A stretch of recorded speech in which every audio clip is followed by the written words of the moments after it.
independence from the British rule. In 1947, our country did not have its own constitution.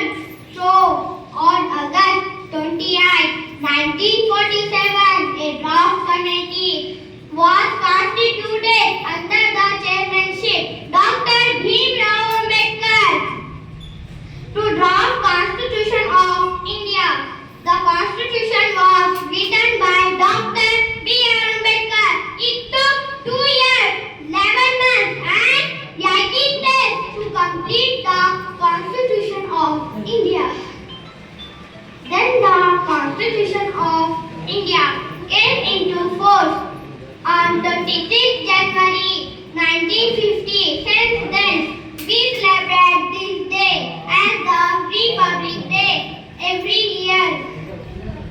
Republic means that the supreme